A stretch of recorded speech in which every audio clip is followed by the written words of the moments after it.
Haleluya, haleluya, shalom. Nah, Bapak Ibu, saudara-saudari dimanapun berada pada kesempatan ini, tentunya saya berharap kita semuanya dalam perlindungan Tuhan kita yang hebat, Tuhan yang luar biasa, dan Tuhan yang telah menyelamatkan kita, ya kan, yaitu Tuhan Yesus Kristus. Dan juga saya tidak lupa untuk mengajak kita di pagi Minggu yang indah ini untuk datang beribadah di gereja kita masing-masing, ya, oleh karena Tuhan yang telah menolong kita sepanjang minggu, Dia yang telah menyertai kita dalam setiap aktivitas kita. Dan waktunya hari ini mari kita datang bersyukur atas segala kesetiaan Tuhan bagi kita, ya, karena kita tahu Bapak Ibu saudara-saudari, tidak ada yang dapat kita bawakan kepada Tuhan yang menjadi balasan atas segala kebaikannya dalam kehidupan kita selain kita datang untuk beribadah kepadanya, kita memuji dan memuliakan nama Tuhan.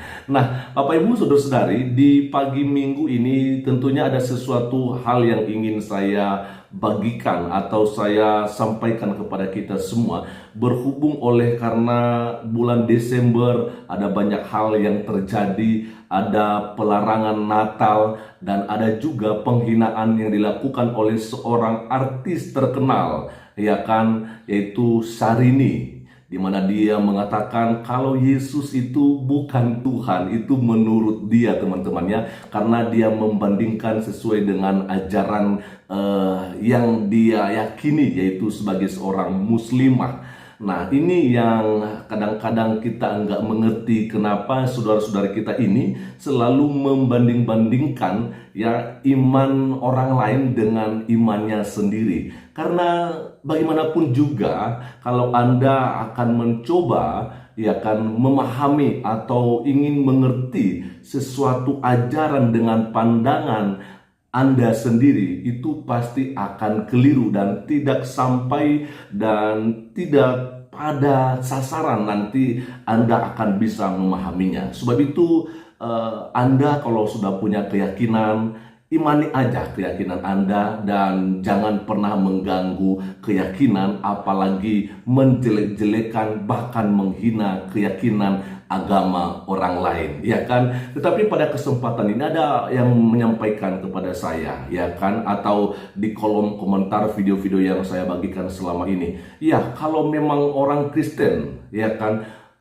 menganggap apa yang dilakukan oleh Syahrini itu adalah sesuatu hal yang perlu untuk dilaporkan begitu, ya, seharusnya orang Kristen laporkan juga lah, ya kan. Kami kalau misalnya ada juga yang menista agama kami juga melapor, ya kan. Nah, ini perbedaannya, kawan-kawan, ya. Jadi kami sebagai orang Kristen itu, ya, bukannya tidak mengerti dan tidak memahami bagaimana prosedur untuk melapor di pihak kepolisian soal apa yang dilakukan oleh saudara-saudara kita yang sengaja menghina atau menjelek-jelekan agama kami sebagai umat Kristiani.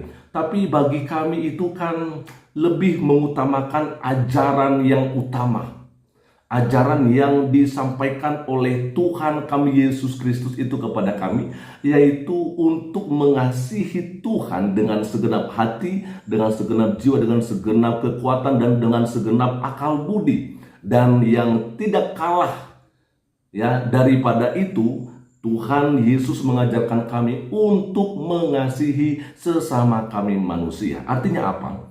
Bahwa kalau orang melakukan kejahatan terhadap kami mengasihinya, ya kan. Itu yang pertama, kami tidak membencinya, kami tidak membalasnya. Di sini saya akan membacakan satu ayat firman Tuhan yang dituliskan oleh Paulus kepada jemaat yang di Roma, ya kan. Saya akan bacakan saja dari Roma pasal 12 mulai ayatnya yang ke-16. Saya akan bacakan di sini nanti sampai ayatnya yang ke-21. Hendaklah kamu sehati sepikir dalam hidupmu bersama. Janganlah kamu memikirkan perkara-perkara yang tinggi, tetapi arahkanlah dirimu kepada perkara-perkara yang sederhana. Janganlah menganggap dirimu pandai, ya. Lalu di ayatnya yang ke-17, jangan membalas kejahatan dengan kejahatan. Lakukanlah apa yang baik bagi semua orang. Nah, ini dia ya, ini ajaran Yesus lalu kemudian di-share lagi oleh Paulus kepada jemaat yang ada di Roma dan kepada kami umat-umat Kristiani sampai hari ini, bahkan kepada semua orang yang bisa membaca dan mendengar apa yang disampaikan oleh Paulus ini. Ya kan, di ayat yang ke-18, sedapat-dapatnya kalau hal itu bergantung padamu, hiduplah dalam perdamaian dengan semua orang. Saudara-saudaraku yang kekasih, janganlah kamu sendiri menuntut pembalasan, ya, tetapi berilah tempat kepada murka Allah. Sebab ada tertulis, pembalasan itu adalah hakku, akulah yang akan menuntut pembalasan, firman Tuhan. Tetapi jika seterumu lapar, berilah dia makan, jika ia haus, berilah dia minum. Dengan berbuat demikian, kamu menumpukan bara api di atas kepalanya. Janganlah kamu kalah terhadap kejahatan, tetapi kalahkanlah kejahatan dengan kebaikan. Nah, itu jelas sekali ya. Jadi memang Tuhan kami mengajarkan kami untuk senantiasa mengasihi, untuk tidak membalas kejahatan dengan kejahatan. Karena pentingnya di bagian terakhir dikatakan di sini bahwa mari ya kamu harus mengalahkan kejahatan, ya, bukan kejahatan yang mengalahkan kami. Artinya sekalipun orang mau memfitnah kami, menghina kami, kami selalu mengasihinya. Lalu apakah dengan itu kami tidak perlu melapor? Sebenarnya boleh aja melapor karena kita ada di negara hukum, ya kan? Tetapi terkadang gitu ya, terkadang kita melapor itu sulit untuk ditanggapi, ya kan? Sulit untuk ditanggapi.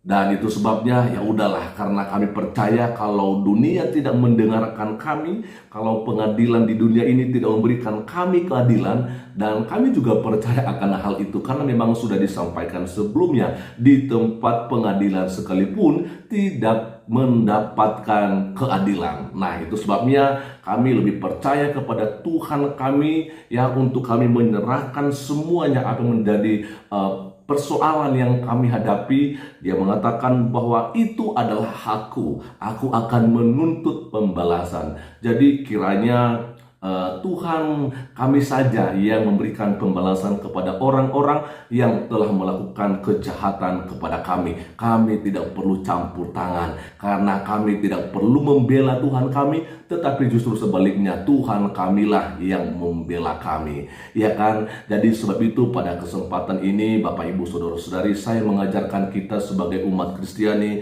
dimanapun berada, kita percaya dan saya juga percaya bahwa ketika hal-hal yang tidak baik, hal-hal yang jahat dilakukan terhadap kita sebagai orang Kristiani, tentunya dalam hal ini kita juga jangan pernah tinggal diam. Apa yang bisa kita usahakan untuk harus disampaikan kepada pemerintah Indonesia ini, ayo mari kita sampaikan. Tapi sepanjang itu tidak diindahkan oleh mereka, memang seharusnya harus lagi kita terus menerus untuk mengingatkan pemerintah kita. Tetapi kalau memang benar-benar pemerintah kita sudah tidak lagi mengindahkan apa yang kita sampaikan, sekalipun kita berkali-kali ya tetap melaporkan, mengingatkan mereka, maka jangan patah semangat, jangan kecewa. Kita percaya saja Tuhan tidak mungkin membiarkan kita. Dia Allah Immanuel. Yesus yang turun ke dunia bukanlah manusia biasa. Dia manusia yang dalam dirinya ada hakikat Allah yang tidak dimiliki oleh siapapun juga di dalam dunia ini. Sehingga ketika dia merasakan lapar, minum, maksud saya dia merasakan lapar, haus, bahkan ngantuk, dia melakukan hal itu.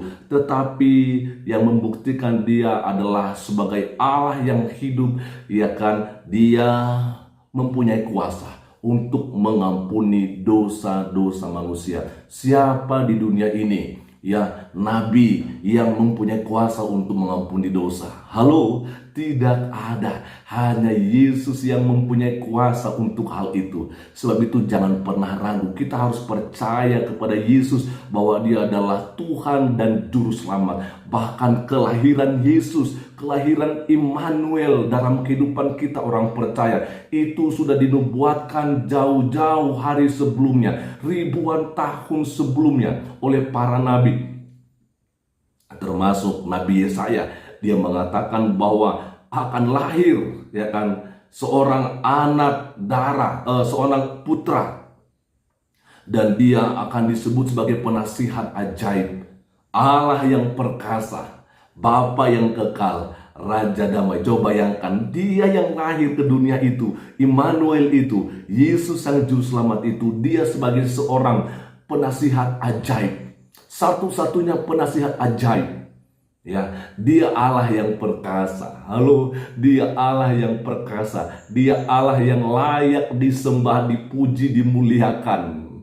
Sebab itu kita semua orang percaya kepada Tuhan harus menyembah kepada Dia sang juru selamat kita itu. Dia Bapa yang kekal, Dia Allah yang mengerti, Dia Allah yang peduli, Dia Allah yang tidak membiarkan kita, kekhawatiran kita bawakan kepadanya, dan Dia akan menjawab setiap apapun yang menjadi persoalan hidup kita. Dan Dia Raja damai. Dunia memang hari-hari ini sedang dalam kekacauan, tetapi kita percaya ketika Yesus Kristus tinggal di dalam kita, maka damai itu akan senantiasa menyertai kita. Saudara, lingkungan kita boleh kacau, lingkungan kita boleh berantakan, tetapi ketika kita tinggal di dalam Yesus dan Yesus tinggal di dalam kita, kita akan mendapatkan ketenangan. Sebab itu apapun yang kita alami hari-hari ini, kita dimusuhi, kita dibenci, mari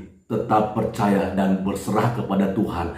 Dia Immanuel, Allah beserta kita sekarang sampai selama-lamanya. Oke teman-teman, jadi itu aja dulu yang bisa saya bagikan kepada kita semua pada kesempatan hari ini. Dan sekali lagi jangan lupa mari beribadah di gereja kita masing-masing. Tuhan Yesus memberkati kita semua. Shalom.